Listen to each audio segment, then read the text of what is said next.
Hi, hello everyone. நம்ம இன்னைக்கு 11 கீழ்க்கணக்கு நூல்கள்ல part 2 தான் பார்க்க போறோம். ஏற்கனவே 11 கீழ்க்கணக்கு நூல்கள்ல என்னென்ன நூல்கள்லாம் இருக்கு அப்படிங்கிறத பார்த்துட்டு, நாலடியார், இன்னா நாற்பது, இனியவே நாற்பது இது 3க்கான விளக்கம், அதுல இருக்கிற பாடல்கள் எல்லாமே பார்த்துட்டோம். இன்னைக்கு நம்ம மீதி இருக்கிற நூல்கள் ஒண்ணொண்ணா பார்க்கலாம். நம்ம இன்னைக்கு இனியவை 40 அதுல 12th சிறப்பு தமிழ்ல இருக்கிற பாடலை மிஸ் பண்ணியிருந்தோம். அதை பார்த்துட்டு நம்ம அடுத்தடுத்த நூல்களை பார்க்கலாம். கற்றார் முன் கல்வி உரைத்தல் மிக இனிதே அப்படின்னா, கற்றவங்க முன்னாடி நம்மளோட கல்வி கற்ற திறமைய நம்ம காட்டணும். அப்படி காட்டுறது ரொம்ப இனிது. கற்றார் முன் கல்வி உரைத்தல். கற்றார் முன் அப்படின்னா கல்வி கற்றவங்கள் முன்னாடி கல்வி உரைத்தல், நம்ம கற்ற கொண்ட திறமையை காட்டுவது மிக இனிதே. மிக்காரை சேர்தல் மிகமான முன் இனிதே. மிக்காரை சேர்தல் அப்படின்னா மிகுந்த நல்ல அறிவு கொண்டவர்களிடம் நம்ம சேர்ந்து இருக்கிறது மிக இனிதே. எள் துணையானும் இரவாது. எள் அளவு மத்தவங்க கிட்ட இருந்து என்ன பண்ணக்கூடாது, நம்ம எதுவுமே பொருள் வாங்கக்கூடாது. எள் துணையானும் இரவாது. இரவாது அப்படின்னா அவங்க கிட்ட இருந்து பெறாது. தான் ஈதல், நம்ம ஈதல்லாம் கொடுக்கணும், மத்தவங்களுக்கு கொடுக்கிறது. எத்துணையும் ஆற்ற இனிது. அப்ப எதெல்லாம் இனிதுன்னு சொல்றாங்க? கற்றவங்க முன்னாடி நம்மளோட திறமைய காட்டுறது இனிது. அப்புறம் நல்லவர்களோட சேர்ந்து இருத்தல் மிக இனிது. எள் துணை ஆனாலும் நம்ம மத்தவங்க கிட்ட கேட்டு நிக்காம நம்ம அவங்களுக்கு கொடுக்கிற நிலைமையில இருக்கணும். இந்த 3ம் இனிது அப்படின்னு இந்த பாடல்ல சொல்லியிருக்காங்க. இது 12th சிறப்பு தமிழ்ல இந்த பாடலை கொடுத்திருக்காங்க. அடுத்து நம்ம பார்க்க போற நூல்கள் என்ன அப்படின்னா திரிகடுகம். நம்ம மருந்து பெயர் கொண்ட நூல்கள்னு சொல்லிட்டு திருக்கடுகம், ஏலாதி, சிறுபஞ்சமூலம்னு 3 பார்த்திருக்கோம். அதுல இந்த திரிகடுகம் அப்படிங்கிறது தான் மருந்து பெயர் கொண்ட நூல்கள்லயே முதலாவதாக அமைந்த நூல். இதுல மொத்தம் எத்தனை வெண்பா வெண்பா அப்படிங்கிறது பாடல்கள் இருக்கு அப்படின்னா 100 வெண்பாக்கள் இதுல இடம்பெற்றிருக்கு. திரிகடுகம் அப்படிங்கிறது சுக்கு, மிளகு, திப்பிலி இந்த 3ம் சேர்ந்ததுதான் திரிகடுகம் அப்படிங்கிறது. இந்த மருந்த சாப்பிட்டா எப்படி உடல்ல உள்ள நோய் போகுமோ அதே மாதிரி இந்த திரிகடுக பாடல்களை படிக்கிறவங்களுக்கு அவங்க வாழ்க்கையில உள்ள அறியாமை அப்படிங்கிற நோய் அவங்களை விட்டு முழுமையா நீங்கிரும். அதனாலதான் இதுக்கு திரிகடுகம் அப்படின்னு பெயர் வச்சிருக்காங்க. இதை எழுதுனது யாரு? நல்லாதனார் அப்படிங்கிறவரு. இவரோட ஊர் என்னன்னு பாத்தீங்கன்னா திருநெல்வேலி. அப்ப இந்த நல்லாதனார் அப்படிங்கிறதுக்கு பாத்தீங்கன்னா எல்லாமே தீன்னு வரும். திருநெல்வேலி, திருக்கடுகம் அப்படின்னு சொல்லிட்டு. சோ இதெல்லாம் நீங்க கொஞ்சம் ஞாபகம் வச்சுக்கோங்க. இவரை என்ன சொல்றது, பாயிரசையுள்ள என்ன குறிப்பிடுறாங்க அப்படின்னா யார? நல்லாதனார செரு அடுத்தோள் நல்லாதன் அப்படின்னு இவரை சொல்றாங்க. அதனால இவர் ஒரு போர் வீரராக இருக்கலாம் அப்படின்னு சொல்றாங்க. பாடல்கள் பார்க்கலாம். இதுல 3 கருத்துகள் கொடுத்திருப்பாங்க. எப்படி திரிகடுகத்துல சுக்கு, மிளகு, திப்பிலி அப்படின்னு 3 பொருள் இருக்கோ அதே மாதிரி ஒவ்வொரு பாடல்ல என்னன்னு 3 கருத்துகள் கொடுத்திருப்பாங்க. இப்ப முதலாவது பாடல்ல என்ன சொல்றாங்க? தூயவர். தூயவர் அப்படின்னா யாரு? நல்லவர்கள். அவங்களோட செயல்கள் என்னென்ன அப்படின்னு சொல்லியிருக்காங்க. முன் பொழுது நீராடி உண்டலும். நம்ம குளிக்கிறதுக்கு குளிச்சுட்டு தான் என்ன பண்ணணும்? சாப்பிடணும். நீராடு உன் பொழுதுனா சாப்பிடுறது. நீராடி உண்டலும், நீராடி அதுக்கப்புறம் தான் உணவு உண்ணணும் அப்படின்னு சொல்றாங்க. என் பெறினும், எவ்வளவு பெரிய பயம் நமக்கு வந்தாலும் பால் பற்றி செல்லா விடுத்தலும். பால் பற்றி அப்படின்னா பொய் சாட்சி சொல்லா விடுத்தலும். நமக்கு பொய் சாட்சி சொல்றதுனால எவ்வளவு பெரிய நன்மை கிடைத்தாலும் நம்ம பொய் சாட்சி சொல்லக்கூடாது. தோல் வச்சு அப்படின்னா வயதானதுக்கு அப்புறம் நம்ம தோல் எல்லாம் சுருங்கி வத்தி போகும்ல, அதுதான் அவ்வளோ தோல் வச்சு சாயணும். அந்த மாதிரி நிலைமையில நம்ம இருந்தாலும் சான்றாமை குன்றாமை, எவ்வளவு வயதானாலும் நம்ம சான்றாமை அப்படிங்கிறது நம்மளோட நல்ல வழியில இருந்து குன்றாமை அப்படிங்கிறது குறையாமல் இருக்க வேண்டும். இப்படிதான் யார் இருப்பாங்க? தூயவர். தூயவர் அப்படிங்கிறவங்க 3 வகையில இருப்பாங்க. எப்படிலாம் இருப்பாங்க? அவங்க டெய்லி காலையில குளிச்சுட்டு தான் சாப்பிடுவாங்க. இப்பெல்லாம் நிறைய பேர் குளிக்கிறதுக்கே மறந்துடுறாங்க. இதுல எங்க குளிச்சுட்டு சாப்பிடுறது? காலையில எந்திரிச்ச உடனே பெட் காஃபி, பிரஷ் கூட பண்ணாம பெட் காஃபி குடிச்சிட்டு தான் மத்த வேலை. ஆனா இங்க என்ன சொல்றாங்க? தூயவர்கள் என்ன பண்ணுவாங்களாம்? முன் பொழுது நீராடி உண்டலும். காலையில எந்திரிச்சு குளிச்சுட்டு தான் சாப்பிடுவாங்க. என் பெறினும் பால் பற்றி செல்லா விடுத்தலும். எந்த பயன் வந்தாலும் பொய் சாட்சி சொல்ல மாட்டாங்க. தோல் வச்சு சாயினும் சான்றாமை குன்றாமை. எவ்வளவு வயதானாலும் அவங்களோட நல் வழியிலிருந்து கொஞ்சம் கூட குறையாமல் இருப்பாங்க. இதுதான் தூயவர்களோட செயல்கள் அப்படின்னு முதல் பாடல்ல சொல்லியிருக்காங்க. இரண்டாவது பாடல்ல என்ன சொல்லியிருக்காங்கன்னா, "அற உணர்வு உரையாரிடத்து உள்ளவை." அறவழியில் நடக்கும் மக்களுக்கு என்ன என்ன குவாலிட்டிஸ்லாம் இருக்கும் அப்படிங்கிறது தான் இங்க குடுத்திருக்காங்க. "இல்லார் கொன்றியும் உடைமையும்." ஒருத்தங்க கிட்ட பொருள் இல்ல அப்படின்னா, அவங்களுக்கு இவங்க என்ன பண்ணுவாங்க? பொருள குடுப்பாங்க. இல்லாருக்கு இல்லாருக்குன்னா பொருள் இல்லாதவங்களுக்கு ஈயும் அப்படின்னா கொடுக்கும். "இல்லார் கொன்றியும் உடைமையும்." இவ்வுலகில் நில்லாமையுள்ளும் நெறிப்பாடும். இந்த உலகத்துல நில்லாமை அப்படின்னா நிலையாமை அப்படின்னு அர்த்தம். நிலையாமை எந்த பொருளும் நிலையானது அப்படிங்கறத தெரிஞ்சு நல்ல வழியில நடக்கிறவங்க. நெறினா வழி. நல்ல வழியில் நடப்பாங்க. யாரு? அற உணர்வு மிக்கவர்கள். எவ்வுயிருக்கும் துன்புறுவ செய்யாத தூய்மையும் அப்படின்னா எந்த உயிருக்கும் அவங்க மனதார கூட நல்லதுதான் நினைப்பாங்க. எந்தவித தீங்கும் நினைக்க மாட்டாங்க. இந்த மூன்றும் தான் என்னது? நன்றறியும் மாந்தர் குல. நன்றறியும் மாந்தர் குல அப்படின்னா அறவழியில் நடப்பவர்களிடம் இருக்கக்கூடிய குணங்கள் அப்படின்னு அர்த்தம். இல்லார் கொன்றையும் உடைமையும். அப்ப என்னென்ன சொல்லியிருக்காங்க? மொத்தம் 3 சொல்றாங்க. இல்லார் கொன்றையும் உடைமையும். பொருள் இல்ல அப்படின்னா இவங்க அவங்களுக்கு குடுத்து உதவி பண்ணுவாங்க. நிலைமையுள்ளும் நெறிப்பாடும். இந்த உலகத்துல எதுவுமே நிலையானது அப்படின்னு தெரிஞ்சு அத அறவழிகள மட்டும் சிறந்த வழிகள மட்டுமே நடப்பாங்க. எவ்வுயிருக்கும் துன்பம் செய்யாத தூய்மையும். எந்த உயிருக்கும் மனதார கூட எந்த விதமான தீமையும் நினைக்காதவர்கள். இந்த 3ம் தான் அற உணர்வுகள் இருக்கவர்கள்ட்ட இருக்கக்கூடிய குணங்கள் அப்படின்னு இந்த பாடல்ல சொல்லியிருக்காங்க. அடுத்து 3வது பாடல். இதுல நீங்க ஒவ்வொரு பாடலையும் நோட் பண்ணி பார்த்தீங்கன்னா, உங்களுக்கே தெரியும். 3 கருத்துக்கள் சொல்லியிருப்பாங்க. இத வச்சே நீங்க இது வந்து திரிகடுகம் அப்படிங்கிறத ஈஸியா கண்டுபிடிச்சிடலாம். அடுத்து புதரில் விதைத்த விதை. நம்ம புதர்ல கொண்டு போய் ஒரு விதைய விதைச்சோம் அப்படின்னா, அது வளர்ந்து மரமா வளராது. அப்படிப்பட்ட அதே மாதிரி அந்த மாதிரி எப்படி பயன் தராதோ, அதே மாதிரி ஒரு சில பேர் பண்ணக்கூடிய விஷயங்கள் எல்லாமே என்ன பண்ணாதான் எந்தவித பயனும் தராது. அது என்ன அப்படிங்கிறத நம்ம இந்த பாடல பார்க்கலாம். "முறை செய்யான் பெற்ற தலைமையும்." அப்படின்னா, மக்களுக்கு முறை செய்யான். முறைனா ஏதாவது ஒரு விஷயம் மக்களுக்கு செய்றது. செய்யான் அப்படின்னா, எந்தவித நன்மையும் மக்களுக்கு செய்யாத ஒருத்தனிடம் ஒரு தலைமை பொறுப்பை கொண்டு போய் சேர்த்தால், அது என்னது? புதரில் விதைத்த விதை மாதிரி பயனற்று போகும். அடுத்து, "நெஞ்சில் நிறையிலான் பெற்ற தவமும்." தவம் செய்றவங்க வாழ்க்கையில எப்படி இருக்கணும்? ரொம்ப ஒழுக்கமா இருக்கணும். அதாவது அவங்க வெளியில இருந்து பார்க்கிறதுக்கு ஒழுக்கமா இருந்துட்டு, மனதளவுல ஒழுக்கம் இல்லாதவங்களா இருக்கக்கூடாது. அப்ப நெஞ்சில் நிறையிலான் அப்படின்னா, நெஞ்சுல ஒழுக்கம் இல்லாமல் ஆ ஒழுக்கம் இல்லாத ஒருவன் மேற்கொண்ட தவம், புதரில் விதைத்த விதை மாதிரி பயனற்றது. "விரை ஒழுக்கம் தோற்றாதான் பெற்ற வனப்பும்." ஒருத்தங்க கிட்ட நல்ல டிசிப்ளினும், ஒழுக்கமும் இல்ல அப்படின்னா, அவங்க கிட்ட அழகு இருந்துச்சு அப்படின்னா, அது என்ன மாதிரியா? புதரில் விதைத்த விதை போன்ற பயனற்றது அப்படின்னு சொல்றாங்க. அப்போ 3 இது சொல்றாங்க. 3 பேர சொல்றாங்க. யாரெல்லாம் அப்படின்னா, முறையிலான் பெற்ற தலைமை. தலைமையில் வகிக்கிறவங்க கட்டாயமா என்ன பண்ணணும்? மக்களுக்கு நல்லது பண்ணணும். அப்படி நல்லது பண்ணாம இருக்கக்கூடிய தலைமையும், நெஞ்சில் நிறையிலான் பெற்ற தவமும். மனதளவுல ஒழுக்கம் இல்லாமல் ஒருத்தர் மேற்கொண்ட தவமும், நிறை ஒழுக்கம் தோற்றாதான் செய்த பெற்ற வனப்பும் அப்படின்னா, ஒழுக்கம் கொஞ்சம் கூட இல்லாதவங்க கிட்ட இருக்க அழகு. இந்த 3மே என்னது? புதரில் விதைத்த விதை மாதிரி பயனற்றது அப்படின்னு திரிகடுக பாடல்கள்ல சொல்லுறாங்க. அடுத்து இது 4வது பாடல். "கணக்காயர் இல்லாத ஊரும்." நமக்கு பாடம் சொல்லிக் கொடுக்க ஆசிரியர் தான் கணக்காயர் அப்படின்னு சொல்றோம். அப்படிப்பட்ட ஆசிரியர்கள் இல்லாத ஊரும், பிணக்கருக்கும் மூத்தோரே இல்லா அவைக்களமும். பிணக்கருக்கும் அப்படின்னா நமக்கு ஏதாவது ஒரு பிரச்சனைய தீர்த்து வைக்கக்கூடிய மூத்தோர் அப்படின்னா யாரு? இங்க நீதிபதியும் சொல்லலாம், பஞ்சாயத்து தலைவர்கள் யாருன்னாலும் சொல்லலாம். இல்லாத சபையும். "பாத்துண்ணும் தன்மை இல்லார்." பாத்துண்ணும் தன்மை இல்லார் அப்படின்னா யாரு? ஒருத்தங்க நம்ம சாப்பிடக்கூடிய உணவ மத்தவங்களுக்கு ஷேர் பண்ணாம அவங்க மட்டுமே சாப்பிடக்கூடிய இயல்பானவர்கள். அயல் இருக்கும் அப்படின்னா அவங்க பக்கத்துல அயல்னா பக்கத்துல இருக்கிறது. இந்த 3மே நமக்கு எந்த விதமான நன்மையை தராது அப்படின்னு சொல்றாங்க. அப்ப எந்த 3 விஷயங்கள சொல்றாங்க?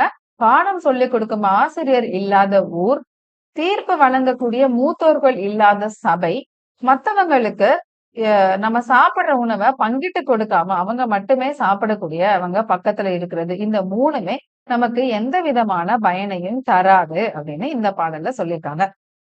அடுத்து திரிகடுகம் இதோட முடிஞ்சிருச்சு. அடுத்து நம்ம பார்க்க போறது சிறுபஞ்ச மூலம். சிறுபஞ்ச மூலம் அப்படிங்கிறத நம்ம மருத்து பெயர்கள் கொண்ட நூல்கள் 3 பார்த்தோம். அதுல 2வதா அமைஞ்சது எது? இந்த சிறு பஞ்சமூலம். இதுல எத்தனை பாடல்கள் இருக்கு அப்படின்னா, ஒவ்வொரு புக்ல ஒவ்வொரு மாதிரி குடுத்திருக்காங்க. சிறப்பு தமிழ்ல வந்து 102 அப்படின்னு குடுத்திருக்காங்க. பழைய புக்ல வந்து 96 பிளஸ் 1ங்கிறது கடவுள் வாழ்த்தோட சேர்த்து 97 அப்படின்னு குடுத்திருக்காங்க.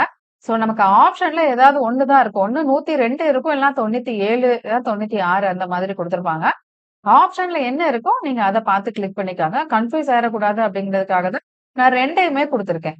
ஏன்னா அவங்க சம்டைம்ஸ் சிறப்பு தமிழ்ல இருக்கிற மாதிரி 102ம் குடுக்கலாம். பழைய புக்ல இருக்கிற மாதிரி 97ம் குடுக்கலாம். சோ 2யுமே பார்த்து வச்சுக்கோங்க. இப்போ இதுக்கு சிறுபஞ்சம் மூலம் அப்படின்னு எதுக்காக இந்த பெயர் வந்துச்சு அப்படின்னா, ஒரு 5 பெயர்கள் எதெல்லாம் அப்படின்னா, கண்டங்கத்திரி, சிறுவழுதுணை, சிறுமல்லி, பெருமல்லி, நெருஞ்சி அப்படின்னு ஒரு 5 வேர்கள் வந்து என்ன பண்ணுமா, அந்த 5 வேரையும் கலந்து ஒரு மருந்து மாதிரி அரைச்சு வச்சு அத சாப்பிட்டோம் அப்படின்னா, நம்மளோட உடம்ப நல்லா ஸ்ட்ராங்கா வச்சிருக்கும். அதே மாதிரி இந்த நூல்கள்ல என்ன 5 கருத்துகள், ஒவ்வொரு பாட்டுலயும் 5, 5 கருத்துகள். நம்ம திரிகடுகத்துல எப்படி ஒவ்வொரு பாடல்லயும் 3 கருத்துகள் சொன்னாங்களோ, அதே மாதிரி சிறுபஞ்ச மூலத்துல என்ன பண்ணுவாங்க? 5 கருத்துக்கள் சொல்லுவாங்க. அது என்னது? நம்மளோட வாழ்க்கைக்கு வலிமை சேர்க்க வேணா இருக்கும். அந்த கருத்துக்கள் எல்லாமே. அதனால தான் இதுக்கு என்ன பெயர் வச்சிருக்காங்க? சிறு பஞ்சமூலம் அப்படின்னு இந்த நூலுக்கு பெயர் வச்சிருக்காங்க. இதுல என்னென்ன விஷயங்கள் சொல்றாங்க அப்படின்னு பார்த்தீங்கன்னா, நன்மை தருவன, தீமை தருவன, நகைப்புக்குரியன அப்படின்னு 3 விஷயங்கள நமக்கு எடுத்து சொல்றாங்க. இதுல பெரும்பான்மையான கருத்துகள் வந்து அறக்கருத்துகள் வந்து பொதுவானதாக இருக்கும். ஒரு சில கருத்துக்கள் மட்டும் சமயம் சார்ந்த அறக்கருத்துக்களா இருக்கும். அடுத்து ஆசிரியர் குறிப்பு. ஆசிரியர் குறிப்பு. காரி ஆசான் அப்படிங்கிறது தான் இவரோட பெயர். அதுல காரி அப்படிங்கிறது தான் இவரோட இயற்பெயர்.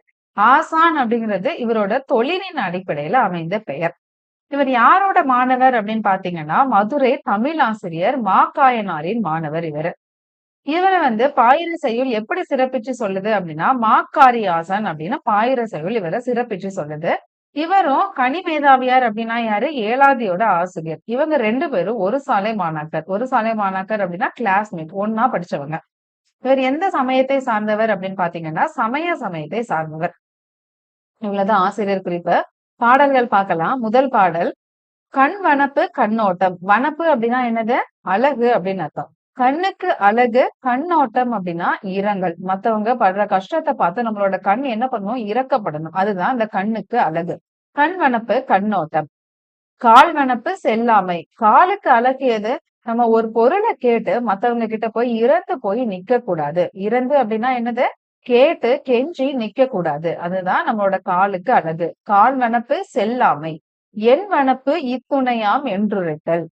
என் வனப்பு இங்க எண் அப்படின்னு எதை குறிப்பிடுறாங்க அப்படின்னா ஆராய்ச்சி. நம்ம ஆராய்ச்சி செய்யறதுக்கான அழகு என்ன அப்படின்னா, அந்த ஆராய்ச்சியோட முடிவை தைரியமா இந்த உலகத்துக்கு எடுத்துரைக்கிறது தான் என்னது? நம்ம ஆராய்ச்சியோட அழகு. பண் வனப்பு கேட்டார் நன்றென்றல். பண் அப்படின்னா இசை. இசைக்கு அழகு எது? கேட்கிறவங்க சூப்பரா இருக்கு அப்படின்னு சொல்லணும். அதுதான் என்னது? பண் இசைக்கான அழகு. கிளர்வேந்தன் தன்னாடு மாட்டான் நன்றென்றல் வனப்பு. கிளர்வேந்தன் அப்படின்னா புகழுக்குரிய அரசன். அரசனுக்கு எது அழகு? எது வனப்பு? அவன் தன்னை ஆட்சி செய்யக்கூடிய மக்களை வாட்டான். எந்தவித கவலையிலும் ஆள்படுத்த மாட்டான் அப்படின்னு மத்தவங்க சொல்றதுதான் எனது கிளர்வேந்தன் அரசனுக்கு அழகு அப்படின்னு சொல்றாங்க. அப்ப எது எதெல்லாம் சொல்றாங்க? கண்ணுக்கு அழகு என்னது? நம்ம மத்தவங்க கிட்ட இரக்கம் காட்டுறது. காலுக்கு அழகு மத்தவங்க கிட்ட பொருள் கேட்டு கெஞ்சி செல்லாமை. என் வனப்பு அப்படின்னா ஆராய்ச்சிக்கு எது அழகு? நம்ம தைரியமா நம்ம முடிவ இந்த உலகத்துக்கு எடுத்துரைக்கிறது. இத்துணையாம் என்றுரைத்தல். பண்வனப்பு நன்றென்று கேட்டார் நன்றென்றல். இசைக்கு அழகு கேட்டவங்க நல்லா இருக்கு அப்படின்னு சொல்றது. கிளர்வேந்தன் அரசனுக்கு அழகு தன்னுடைய மக்களை அவன் வருத்தப்படாமல் பார்த்து கொள்வான் என்று மற்றவர்கள் புகழ்ந்து சொல்றதுதான் யாருக்கு அழகு? கிளர்வேந்தனுக்கு அழகு. இதுதான் முதல் பாடலோட பொருள். 2வது பாடல் பொருள் போகம் அஞ்சாமை. பொருள் நலம் போக அப்படின்னா இன்ப போகம், அஞ்சாமை எந்த ஒரு துன்பம் வந்தாலும் அதை கண்டு அஞ்சாமல் இருப்பது. கொன்றுங்கார் போர்த்த அருள் போகா. மத்தவங்களுக்கு ஒரு துன்பம் வரும்போது அதை கண்டு இரக்கப்பட்டு அவங்களுக்கு உதவி செய்ய வேண்டும். வார் அரமன் அப்படின்னா ஆர் அப்படிங்கிறது அரிய அப்படின்னு அர்த்தம். அரிய அறம் இந்த அனைத்தும் இந்த ஐந்தும் இருள் தீர இருள் இல்லாமல் தெளிவுடன் கூறப்படும் குணத்தான் கூர்வேல்கள் வேந்தனால் தேற்றப்படும் குணத்தினான். கூறிய வேலாற்றலுடைய வேந்தனுக்கு இருக்க வேண்டிய குணங்கள் என்று குறிப்பிடுவது சிறுபஞ்சமூலம். இப்போ எந்த 5 குணங்கள் இருக்க வேண்டும் அரசனுக்கு? பொருள் நலம், இன்ப போகம், அஞ்சாமை, பிறரின் துன்பம் கண்டு இறங்குதல், அதுக்கப்புறம் நீடித்த அறம். இந்த 5ம் இருள் இல்லாமல் தெளிவுடன் ஒரு அரசனுக்கு இருக்க வேண்டிய குணநலங்கள். இதுதான் இந்த பாடலோட பொருள். அடுத்த பாடல், அறிவுடையார் தாமே உணர்வர். பூவாது காய்க்கும் மரமுள நன்று அறிவார் மூவாது மூத்தவர் நூல்வல்லர்.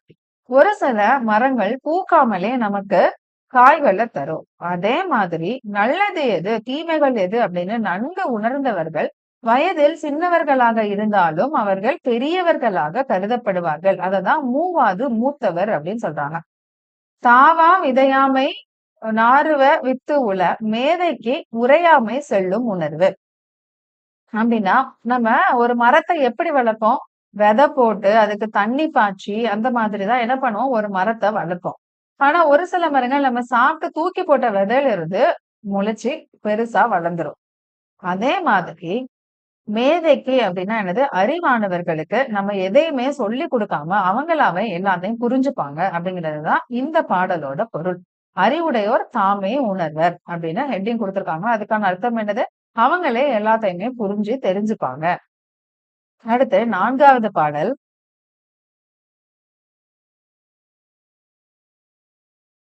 இந்த பாடலோட சிறுபஞ்சமூலம் முடியுது.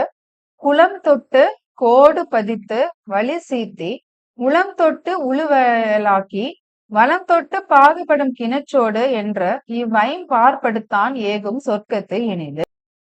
குளம் தொட்டு அப்படின்னா குளத்தை தோண்டி கோடு பதித்து, இதுல கோடு அப்படிங்கிறது மரக்கிளைகளை வெட்டி குளத்தை சுற்றி என்ன பண்ணணுமா, நடணும். ஃபர்ஸ்ட் குளத்தை தோண்டியாச்சு, சுத்தி மரக்கிளைகளை நட்டாச்சு. அதுக்கப்புறம் வழி சீத்தி அப்படின்னா மக்கள் நடக்கக்கூடிய வழிகளை சீர்திருத்தி உளம் தொட்டு உழுவயலாக்கி. உளம் தொட்டு, இங்க உளம் தொட்டு அப்படிங்கிறது, உளம் அப்படின்னா தரிசு நிலத்தை தோண்டி உழுவயலாக்கி அதை என்னது உழுகின்ற வயல்களாக மாற்றி வளம் தொட்டு வளமாக தோண்டி பாகுபடும் கிணற்றோடு, கிணற்ற என்ன பண்ணணுமா, நல்லா தண்ணி வர வரைக்கும் தோண்டணும். வளம் தொட்டு பாகுபடும் கிணற்றோடு கிணற்ற உண்டாக்கியாச்சு. இப்படி எல்லாமே பண்ணவங்க என்ன வாங்கலாம், பார்ப்படுத்தான் ஏகும் சொர்க்கத்து இனிது. அவங்க சொர்க்கம் அப்படிங்கிறது அவங்க இறந்ததுக்கு அப்புறம் போகக்கூடிய இடம். அங்க போகக்கூடிய இடத்துல இனிமையாக செல்வார்கள் அப்படிங்கிறது தான் இந்த பாடலோட பொருள். அப்போ இந்த எந்த 5 விஷயங்களை அவங்க பண்ணணும்? குளத்தை தோண்டணும், குளம் தொட்டு கோடு பதித்து அப்படின்னா மரக்கிளைகளை நடணும். அப்போ குளத்தை தோண்டியாச்சு, சுத்தி மரக்கிளைகளை நட்டாச்சு. அதுக்கப்புறம் மக்கள் நடக்கக்கூடிய வழிகளை என்ன பண்ணணும், சீர்திருத்தம் பண்ணியாச்சு. அதுக்கப்புறம் என்ன பண்ணணும், உழுவயல் தரிசு நிலத்தை எல்லாத்தையும் உழுவயலாக மாத்தியாச்சு. அதுக்கப்புறம் கிணத்தை என்ன பண்ணணும், உண்டாக்கணும். இந்த 5ஐயும் செய்தவர்கள் சொர்க்கத்தில் இனிதாக செல்வார்கள் அப்படிங்கிறது தான் இந்த பாடலோட பொருள். சிறுபஞ்சமூலம் இதோட முடிஞ்சிருச்சு. அடுத்து ஏலாதி அப்படிங்கிறது மருந்து பெயர் கொண்ட நூல்கள்ல 3வதாக அமைந்தது. முதல்ல என்னது திரிகடுகம், 2வது சிறுபஞ்சமூலம், 3வது ஏலாதி. ஏலாதியை பத்தி என்ன சொல்லியிருக்காங்க அப்படின்னா, இதுல மொத்தம் எத்தனை பாடல்கள் இருக்கு அப்படின்னா 81 பாடல்கள். அதாவது 81 வெண்பாக்கள் இருக்கு. இதுல என்னென்னலாம் இருக்கு, சிறப்பு பாயிரம் இருக்கு, தற்சிறப்பு பாயிரம் அப்படிங்கிறது எல்லாமே இருக்கு. மொத்தமா சேர்த்து இதுல 81 பாடல்கள் இருக்கு ஏலாதியில. ஏலாதியில என்னென்னலாம் பொருட்கள் இருக்கு? ஏலம், லவங்கப்பட்டை, நாககேசுரம், மிளகு, திப்பிலி, சுக்கு. இந்த 6ம் கலந்த மருந்து நம் உடலுக்கு எப்படி உறுதி சேர்க்கிறதோ அது போல ஏலாதி கூறிய கருத்துகள் ஒவ்வொன்றும் நம் உள்ளத்திற்கு வலிமை சேர்ப்பதால் இதற்கு ஏலாதி அப்படின்னு பெயர் வச்சிருக்காங்க. இதுல சொல்லக்கூடிய கருத்துகள் நம்மளோட அறியாமையை நீக்கக்கூடியது. அடுத்து ஆசிரியர் குறிப்பு. ஏலாதியோட ஆசிரியர் யாரு? கனிமேதாவியார். இவருக்கு வேற என்ன பெயர் இருக்கு அப்படின்னா கனிமேதையர் அப்படிங்கிற இன்னொரு பெயரும் இருக்கு. இவருடைய காலம் அப்படின்னு பாத்தீங்கன்னா 5ஆம் நூற்றாண்டு. இவர் சமண சமயத்தை சார்ந்தவர். சமண கருத்துக்களுக்கு கொல்லாமை அப்படின்னு சொல்லுவாங்க. அந்த கருத்துக்கள் எல்லாம் இதுல இவர் சொல்லியிருக்காரு.